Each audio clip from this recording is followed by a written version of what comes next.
Hello, here we go. It's the Cop Life Podcast.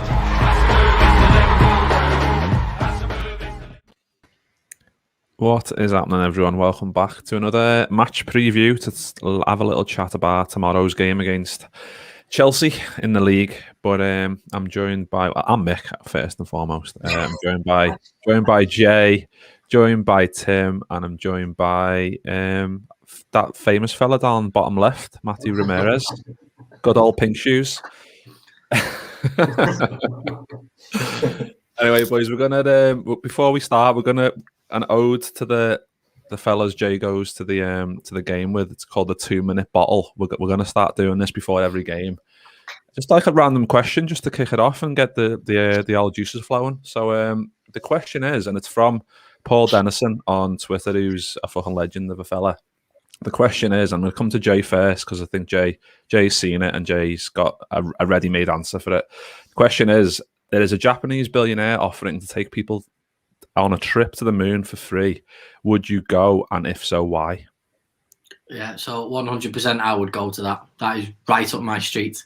Quite a big fan of the space program, if I'm honest. I think some of the stuff that we've achieved as a species has been incredible. So yeah, to imagine fucking standing on the moon and taking a fucking selfie, that'd be incredible. So yeah, I just wish the question was, you know, in like before 2011 when the space shuttle still existed, because fucking riding on that thing would have been incredible. But yeah, you'd go for free, wouldn't you? Of course you fucking would. Chance to go to the moon? Absolutely. I'd be done.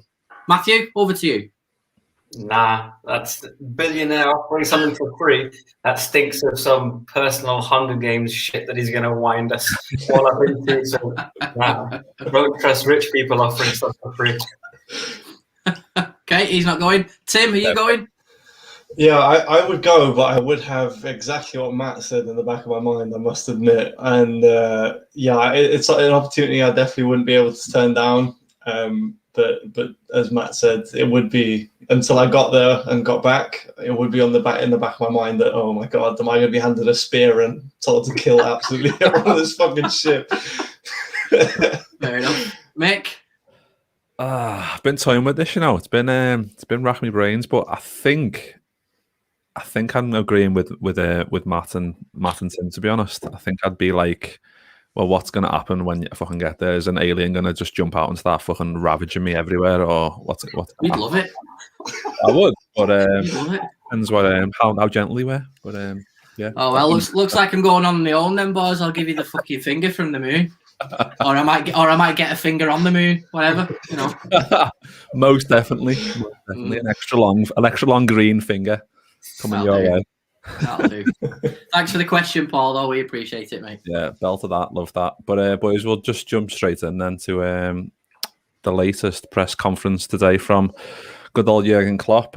Some relevant news. Alisson, Jota, Fabinho, Keita, Ben Davies and Milner all trained. Jota only part, obviously, after his illness. Sorry, I'm just looking at Weezy's comment. Mick might find an alien Thiago, then he'd be okay. He absolutely would. That you know what? That's brilliant. That just calls for Mickogram. There we go. There we go. It's up there. There's any alien Thiagos out there? Fucking, you've got me digits coming your way. Brilliant. Sorry, mate. Go on. Press conference. Yeah, press conference. All the big fellas are back in training. But Jota, obviously, Klopp said that obviously he was only involved in parts yesterday, and it's kind of touch and go whether he'll be involved tomorrow, and especially after his illness, and then coupled with the fact that he's been injured. But even having him on the bench tomorrow, it will be huge, won't it, Jay, in terms of having him back in the squad and being able to call upon him in which has turned out to be quite a big game in the race for the top four. Unfortunately, I'm quite sad to be saying that, but that's what it is at the moment. Yeah, exactly, mate. Any time Diogo Jota's coming back it's always been a false dawn. We expected him back way before this, but yeah, it will be good. But it's the fact that he said, he's available with the squad and not really the team. Klopp's very clever with his wording, the way he puts things. Yeah. So maybe I'm reading too much into that, but I think with him not playing the other day, I think he's nailed on to appear at the game anyway, because the training's been good. So yeah, massive boost if he comes back. And I think like what Martin just said there, for all our defensive issues, Jota's probably been missed probably more than most. And it's a really good point because no one in the right mind expected Jota to have the impact that he did. We all knew he was a great talent and a great player, but it was a case of he'd been playing a different side. Could he do it? And he's been brilliant, a breath of fresh air, really threatened. So can't wait to see that number 20 shirt back on the pitch, even if it's just for 5 minutes. Hopefully it's a lot longer than that. I think we all got into our head, didn't we, for the last game that he was going to start or at least have half an hour. Then obviously he had this illness, whatever it was. But yeah, even just on the bench, coming off as an option if we need him, last half an hour will be fucking quality. But another thing that Klopp got asked about, which is quite a good question, and it's been floating around on social media this week, is about the position of Fabinho and where he'll come back in if he is fit and ready, which I imagine he will be after not playing in the last game as well. But I put a little poll up on Twitter about this, about where you'd put him back in. Would you put him in at centre half or would you put him in as DM? And the poll got 750 replies, which isn't too bad. 27% said centre half and 73 said DM. Thoughts on that, Matt? Do you agree with the 73% overarching winner? Yeah, I mean, I was the first reply to your little poll, so I got the joy of seeing 100% DM at one point. I mean, if he comes back or when he comes back, I want to see him at DM. Will we see him at DM? Probably not. I'm looking forward to seeing him there, but if he is fit this week, I imagine he'll be at centre-back, probably partnering Phillips, I imagine. I don't think Klopp will risk a new partnership against Chelsea. I'm pretty sure that Fabinho and Phillips will play together.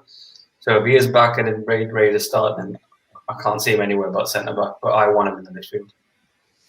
Tim, would you agree with that? I'd certainly want to see him in the midfield. I agree that if he does start, he's probably likely to replace Kabak or Phillips in the back line. I do think, however, that Kabak and Phillips have shown us enough to warrant him starting them in a big game and giving them a chance, especially because the way things are going in the Premier League at the moment, it doesn't feel like anything's going to bounce our way. So a game against Chelsea is, it's risky that it could go south. So I would like to see him throw the kitchen sink at them, especially, considering our current form and their current form, because we're on the opposite end of the spectrum. I think that we talked about it before. I think that Fabinho in the midfield is key against a side like Chelsea, because Chelsea are run through their midfield. Kante's probably their most important player, and I think you just need someone on the opposite side of the field playing that position that is as good, if not better than him at that job. So I would like to see him in the midfield, and I think he'd be key in that role. Jay, might as well come to you as well. What are your thoughts on that?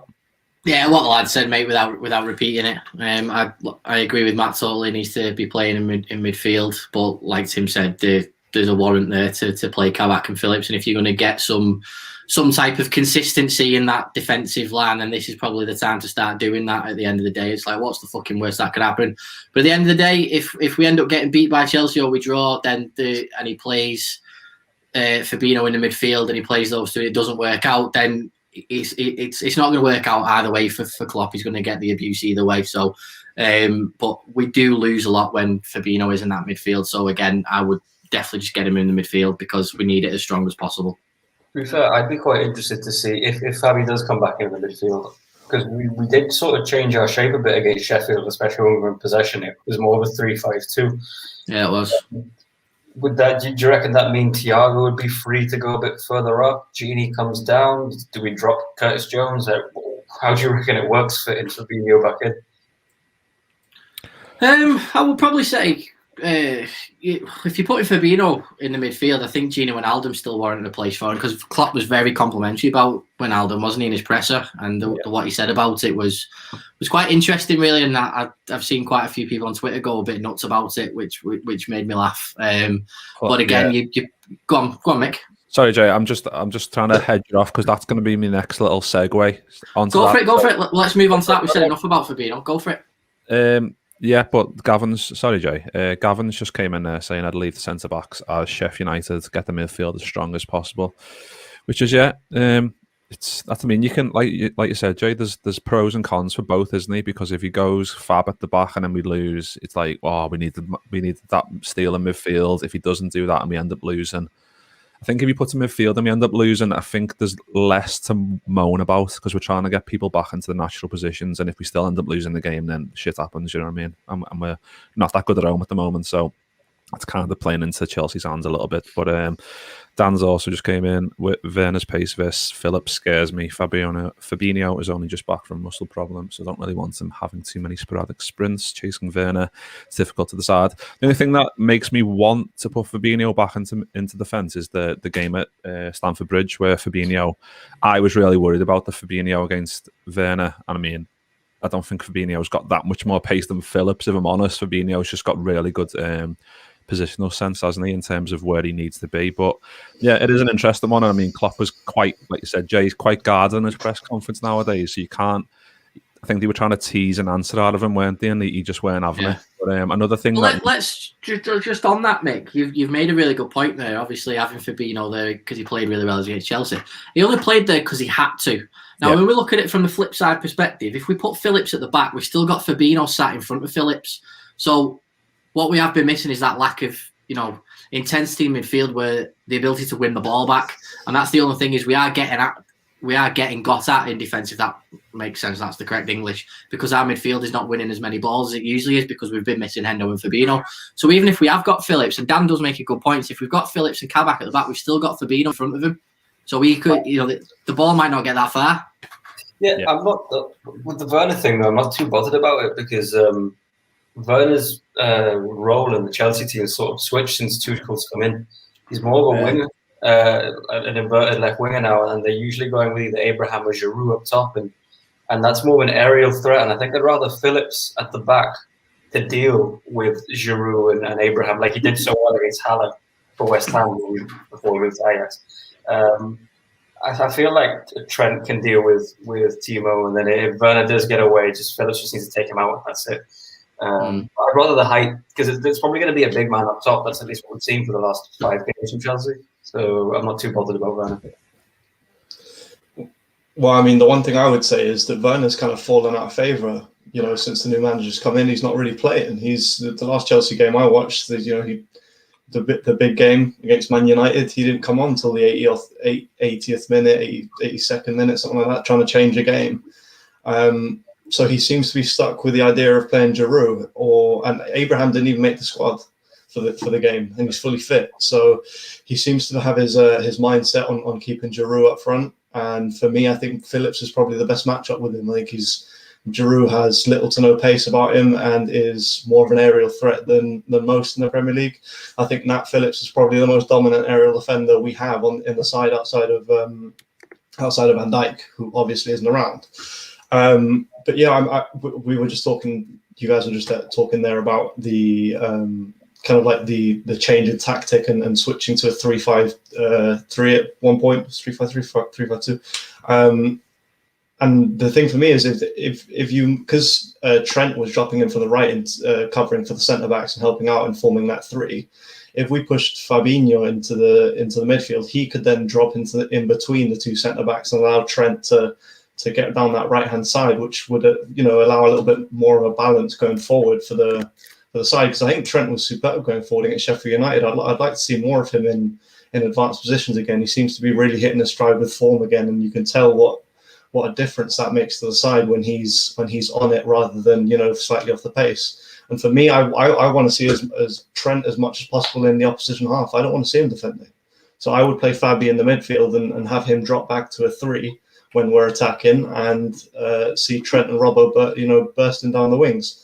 The other thing that we saw a big difference with was the amount of guys that were getting into the box, the runs into the area from the midfield against Sheffield United. But for the first time in months, we saw 3, 4, 5 guys attacking a ball in the area when a ball was coming in from the wing. And that's something we've been lacking. So it was really, really good to see. And I wouldn't like to take that away for the sake of trying not to concede against Chelsea. Yeah, very true, mate. I agree with all of that, to be honest. I mean, it is going to be an interesting matchup, and I do think they might alter. I mean, like you said, they've been playing a big man up top. I think that might change, though. for this game. I do expect them to start throwing a bit of pace in behind to try and upset what is a patched up backline, and we are severely lacking pace there. So I imagine that he might Tommy K might change his ideas. But Dan's just popped in it's mobility running off Giroud in behind is my worry. Tuchel mentioned Werner as being rested ahead of our game. I think they'll rotate their front three. Didn't know that. I agree, mate. But what you were just touching on there, Jay, in terms of what Klopp was saying today, and it was quite interesting to hear him speak about it. He was talking about, obviously, the Fabinho question, where Fabinho might come back into play, and he said that the most consistent player so far this season is Gini Wijnaldum. Is that what you were going to say, Jay, on your little bit before? Yeah. So I just wanted to get your guys' opinion on if you agree with that or not. Do you agree with that, Jay, that Gini Wijnaldum's been our most consistent player this season? I don't know. Half my brain is deleted this season out of my head, so I'm just like trying to forget everything that's happened after Crystal Palace, or Aston Villa, or Everton at Goodison. I think after that, I just went, no, I don't know. He's been one of them, maybe not the most consistent, because I think Andy Robbo's been fantastic in every game he's played, barring a couple of others. But he's always put in a decent performance. But again, it's hard, isn't it, given the run of results that have been? Who has been consistent, who hasn't been. So I don't know if there's an underlying factor there of the Gini Wijnaldum compliment, because we've heard stories, haven't we, this week that he could be staying. And then there's been another rumour about Inter Milan throwing in for the works for Gini Wijnaldum. So I don't know. I don't know if that's a hidden thing. I think Wijnaldum's played well in the games he has played, where we have seen a performance. But I don't know. You can't really say anyone's been consistent, can you, given the way the results have been? I don't know if I'm being blinded there or Klopp's being blinded. I don't know. But I don't know. I don't have to take that one. What about you lot? I mean, he's been consistently slowing down the attack. No, I'm kidding. No, I mean, he's been semi-consistent. Like he hasn't had I can't remember a stinker, and he has played most of our games. I think in terms of consistency, we don't take into consideration how many games he's played. I think Nat Phillips should be up there, because I genuinely think whenever he's played, he's been brilliant. I mean, that's a good point, Matt.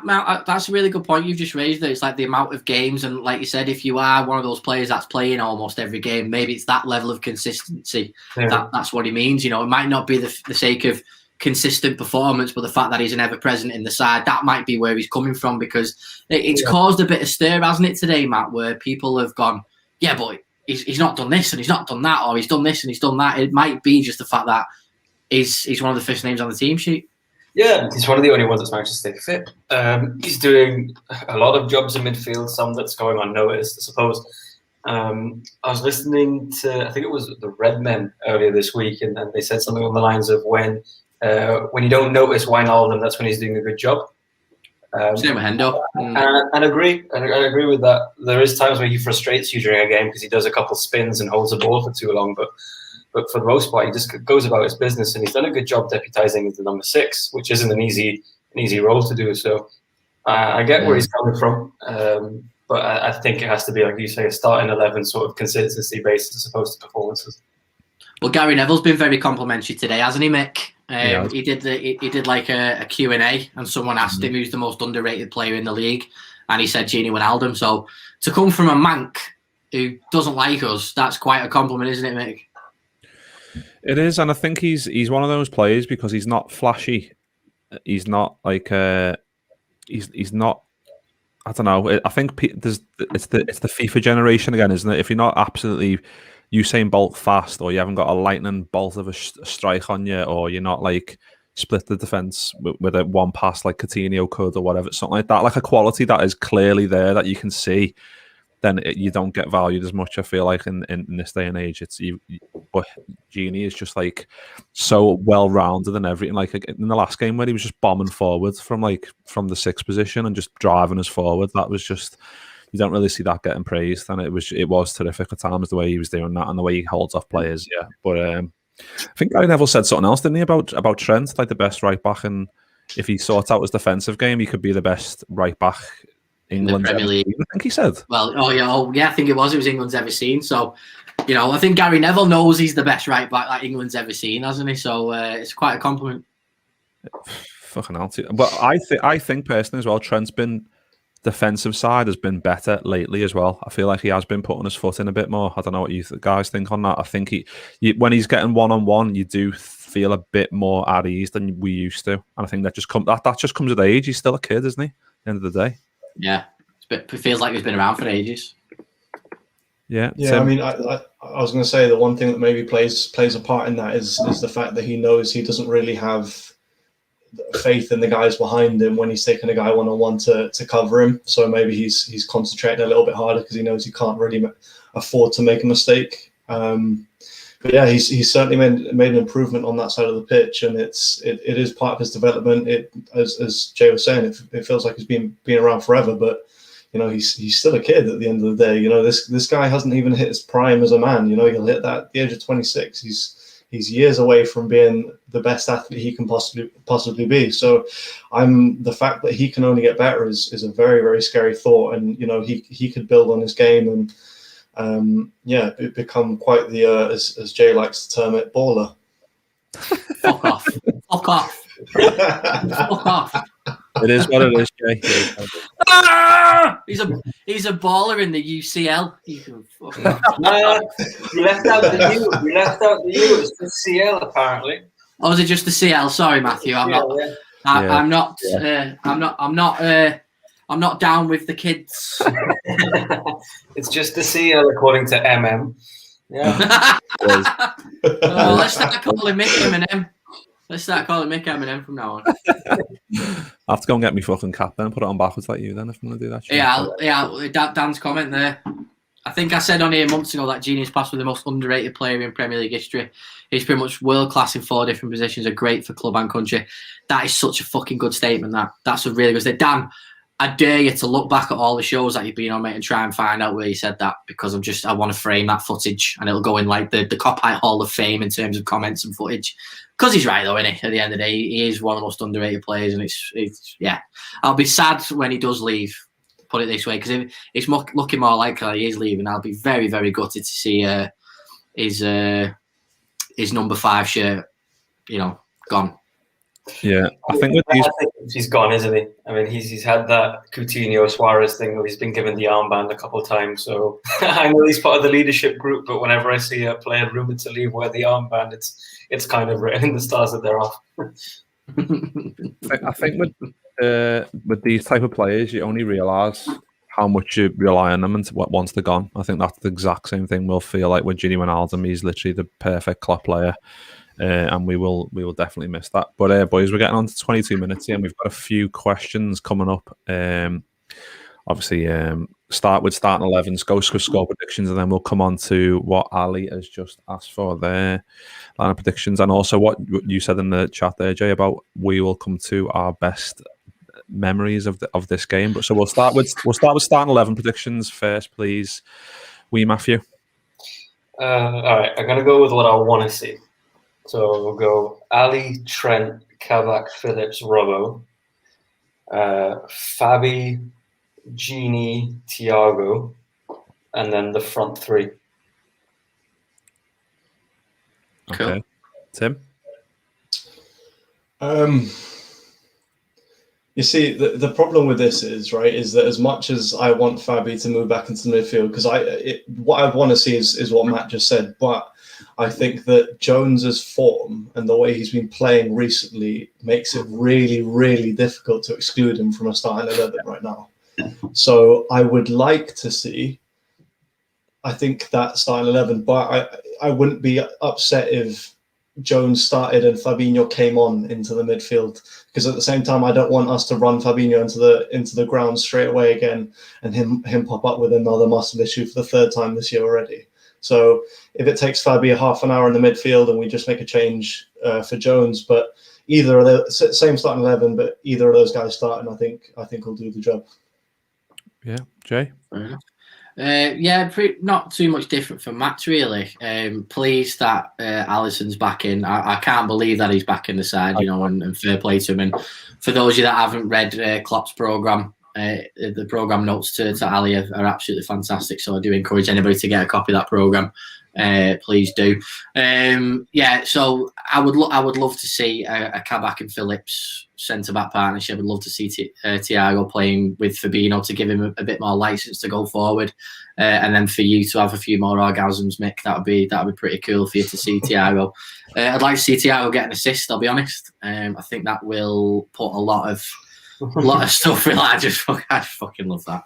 And you know what, mate? I want to see Jota starting. I really do. He won't start, but if Klopp threw a sort of a curveball in there, started Jota, that would be incredible. But he won't. But I'd love to see Jota on that pitch for at least half an hour. Mick, over to you. Anything different? No, I agree completely with you, boys. Cool. So we'll leave that one there. Fair enough. So, I mean, Naby's fit. Anyone got him starting? Klopp loves a curveball. It's a good shout. No, but I can't see it. I can't see it only because he'll want to keep it as much as it was the last game. I feel like that'll be the only thing. And if we're asking too much for him to go right. Fabinho in midfield, and especially like Tim said, you can't really drop Curtis Jones at the moment. It's going to be very difficult to do that. But Gini can't be dropped because he's going to be the captain. Milner's not going to start, is he? So Gini's going to play and captain, and you've got he's in the 6, and then it's either obviously Jones or Thiago or Fabinho in there. So and then Keita's kind of an afterthought at the moment up until the point he starts playing himself back into team and back into form. We can't really expect to see him apart from maybe like half an hour cameos. Maybe we've seen him for 10 minutes in the last game, so might see him for a bit longer tomorrow, hopefully. But the more he plays, the better it is for us because he is great at carrying the ball forwards and creating stuff. So that could be a shout. You boys agree with that? Yeah. Sam, score predictions. Score predictions, come on, Jay. 2-1 Liverpool. Tim? I was originally going to go with 2-1 as well, actually. So I'll stick with that. I think it's going to be a fairly close one. Matthew? 1-1. Fair enough, mate. Fair enough. Is that 1-1 Bobby Firmino hat trick still, or? It'll be a hat trick of disallowed goals, and then it'll be big Ozan Maldini in the 93rd minute with a bullet header. I can't wait for the day Bobby gets a hat trick, because you are gonna absolutely your pants. Yeah, love it. Mick, what's yours? You know what? I'm gonna go for 2-1 as well. We can't keep a clean sheet to fucking save our lives, and I do fancy us to beat these. Yeah. Dan's just popped in there saying Matt 1-1. Oh, come on, boy! Surprise me. It wouldn't surprise me. It wouldn't. You want to go grab a 1-0 win and a clean sheet now, just because you've all said that we can't keep a clean sheet. Hey, listen, let's do that every week. If I have to put a tenner on Liverpool to lose every week and then they end up winning, so be it. Let's do it. Let's do it. But yeah, so the last part of the show tonight, boys, is sort of like it's this thing that we want to start doing with every fixture, because obviously when we do the thumbnails, the background image of our thumbnails for the shows, they have got memories of the fixture. So what I want to do now is just go around the table now, because we're at a round table, and think of your best Chelsea memories at Anfield. So obviously there's quite a few to choose from, and I'm going to pick on young Matthew first for his best Chelsea memory at Anfield. So I think I know what it's going to be, but Matthew, take it away. What is your favourite memory of Liverpool versus Chelsea at Anfield?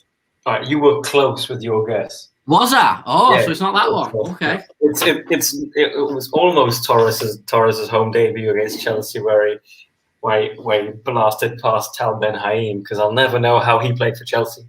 But Torres or Ben Haim? I was in love with Torres at that point, but I was when he scored the double against Chelsea the year he left, where he bounced it over Czech and then curled one in. And we were having a shocking season. I think Chelsea were top. And I remember watching it with my Chelsea mate and his family, and they were all like, "Oh, we're going to smash you, we're going to smash you." And then Torres just popped up out of doing nothing all season, just did that. And I was like, Yeah, but again, when it's no, mate, you're absolutely, it's a great memory, and like you said, for that point, you're giving, your Chelsea mates a load of shit. For me, with that just sums up how much he pissed me off at the time, because he hadn't played well. He plays Chelsea, bangs 2 in, and then within a month he's playing for him. It was sort of like, "Hi, I'm here. Come and buy me." And that's the other thing that, like, don't get me wrong, I love Torres. Don't get me wrong, and I loved everything he did. I just thought that was real. Although it's a great performance, that second goal, Matt, was fucking stunning. It really was. I remember the celebration as well, the little knee slide skid thing, and then Kaut was like, "Yeah." Yeah, it's true. Fair enough, mate. No, it's a good memory. It is a good memory. Tim, what about you, mate? I'm actually going to go with the Torres debut. I think that it was the start of a period of a 3-year stint where Liverpool were one of the most exciting teams to watch, game in, game out, and just the connection that Torres and Gerrard almost instantly had was superb. So for me, it was that, just because it started a period of football where I was at the time starting to actually take football quite seriously, and watching Gerrard and Torres was brilliant week in, week out. So that for me was the start of an era that I won't forget, and the kits were gorgeous. So that's it, yeah.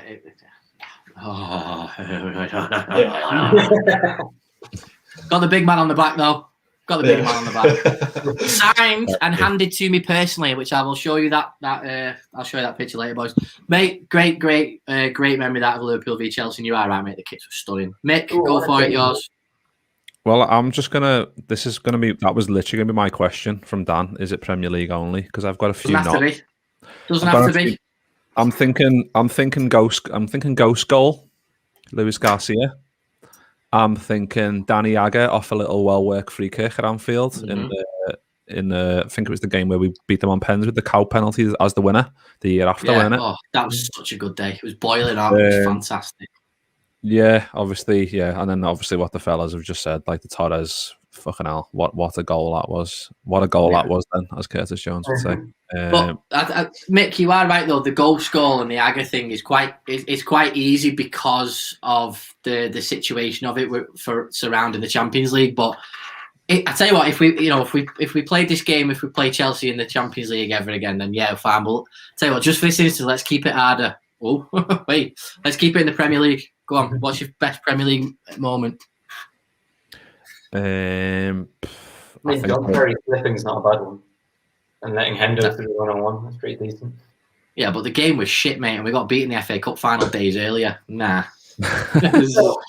Defender Jordan Henderson loves seeing Henderson score as well. So what? Am I just keeping it Premier League then? Keep it Premier League, mate. Keep it Premier League. It's hard to look past the Torres thing as well, though, isn't it? Really, I think I would have to say that, just for the pure filth of that goal, and just sending Benaim for an echo. That was just fucking unbelievable. And Gerrard playing through. Gerrard playing through as well. Yeah. Yeah, it is. What a great ball outside of the foot, wasn't it? That was just a sign of things to come, weren't it? That was like the catalyst for everything that was good about that Liverpool team. Started with that goal, I think. So that was just a great moment there. Yeah, Dan's just put a good one in as well before I do mine. The Torres double. His first Anfield goals of the season. Absolutely, it was. I remember, you wait for him for ages and two come along at once, and it was a really good game. That first header. Oh mate, what a fucking goal that was! It was brilliant. Love that. For me though, boys, I'm looking at the Patrick Berger hat trick in '97. That's one of my favourite memories of the Liverpool Chelsea game. He was actually good for 2 years, and that he got a double one season, he got a hat trick the next season. That for me, that was really good with the Patrick Berger stuff. But I'm sorry, boys, but my best moment of Liverpool versus Chelsea, we picked that up an hour later. So for me, it's last year. We battered Chelsea 5-2, 5-3, I think it was last season. 5-3. And we picked up, I'm watching that game with the boys who we go the match with. We fucking knew what was happening afterwards. We picked up the trophy. So if it wasn't Patrick Berger, it's last season, boys, picking up that fucking glorious trophy. So. Or there's to mention just one more, there's Salah putting it top bins from like 30 yards out. Of course. Celebration after getting all that Muslim stick off the Chelsea fans, the racist pricks. Yeah. Careful. See, I think when I think of Liverpool Chelsea, I think of away games more, like the fucking Shearu winner Xavi a dodgy one, yeah. Maxi Rodriguez getting a couple of bangers. Yeah. Raul Morales scoring. Yeah. Danny Sturridge getting a late equaliser. Yeah. That's it. Yeah, fucking hell. There's so many, but look, we'll start doing this every game, then, boys. Every game, we'll just look at whether it's the away form or the home one. We'll use that as a last question. I'm pleased to see that people have come up with ones that we haven't remembered either. So yeah, enjoyed that, boys. That was good. Some good going down memory lane. I feel happy now. Fucking bring on the game. Wish the game was tonight. I wish the game was in an hour. Fucking bring it on. Right, boys. And any final remarks before we get out of here, and Jay can have some squirty fun with that trophy? It's gonna have to go into storage, isn't it, next season? Right, boys. Nice one for joining us again. Nice one to Jay, Matt, and Tim. And then we'll just fly through some of these comments because you've been boss today. Let's have a look. So we've got Paul, nice one. Martin, as usual. We have got Gavin, nice one. We've got Dan. We have got Dev, as usual. Is here every fucking time. What a legend he is, then. We've got Ali. And we have got... Remember, we've got Paul. Paul's in there as well, isn't he? There he is, 70 PD. There he Mr. is, Dennison. Yeah. Mr. Dennison, thanks for the question as well. Yeah, so have a look at the beginning of the video, obviously, if you want to check out that little bit. But yeah, boys, we'll leave it there. We're back tomorrow at... What time will we be back tomorrow? 7:15. We'll be back tomorrow for the team news reaction. And then all our dreams or hopes will be dashed with our team news predictions will be really all wrong, and it'll be something completely different. It might even be 3-5-2, 3-3-7 or 4-4-8. I don't even know what it'll be. Could be anything, boys. But nice one again. Definitely won't be 4-4-8. Hey, I mean, it can be anything I want it to be. Brilliant. Right. Nice one, boys. Thanks, everybody. Yeah, if you're watching on Twitter or Facebook, get your asses over to YouTube and then subscribe on there. I'll keep pushing this shit. I'm gonna keep pushing it. So do it, and I'll send you some sneaky goss on Thiago. He texted me the other day. So we'll leave it there. Anyway, guys.